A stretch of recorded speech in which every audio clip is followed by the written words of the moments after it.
J'ai eu l'idée de la fondation en 2008, puis la raison principale, c'est que nos audioprothésistes et les audiologistes ont tout un côté Mère Teresa un petit peu.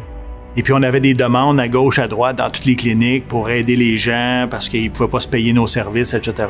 Fait qu'on a pensé de tout structurer le côté philanthropique de l'entreprise. Et c'est comme ça que c'est venu comme idée en 2008. La mission principale de la Fondation est de venir en aide aux personnes malentendantes dans le besoin qui ne peuvent pas se permettre soit l'acquisition d'aide auditive, d'aide de suppléance à l'audition ou des services professionnels. Une autre de nos missions est vraiment d'aider les enfants malentendants à participer à soit des camps de vacances ou à des programmes de formation pour leur développement. On veut également sensibiliser la population sur l'importance de la santé auditive. Et on supporte également les associations et les fondations à but non lucratif qui œuvrent dans le domaine de la santé auditive. La Fondation Groupe Forget est financée par les activités commerciales du Groupe Forget. Donc, chaque fois qu'il y a une aide auditive qui est vendue dans le Groupe Forget, il y a un montant d'argent qui est donné à la Fondation pour financer ces activités. On redistribue chaque année environ 80-85% des montants qu'on récolte chaque année. Et on veut garder un certain capital et on travaille aussi pour avoir certains donateurs généreux qui nous donnent des capitaux importants pour pouvoir garantir la pérennité de cette fondation-là.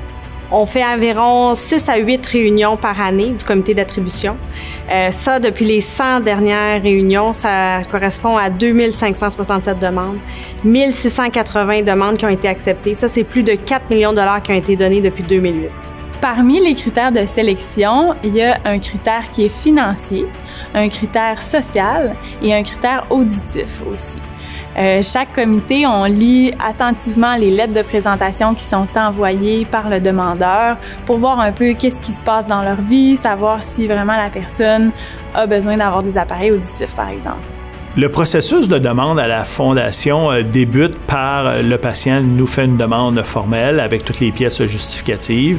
Par la suite, on a un comité d'attribution des dons qui évalue chacune des demandes. Ce comité-là se réunit après chaque 6 semaines. Ensuite, on donne une réponse au patient, qu'elle soit positive ou négative. Et si elle est positive, on dirige vers une des cliniques. On a eu beaucoup de projets dans le passé pour la Fondation parce qu'en fait, notre mission, c'est de sensibiliser le public à l'importance de l'audition. Pour le futur, on veut vraiment faire rayonner la Fondation. C'est important d'appliquer la mission qui est de sensibiliser la population à l'importance de la santé auditive.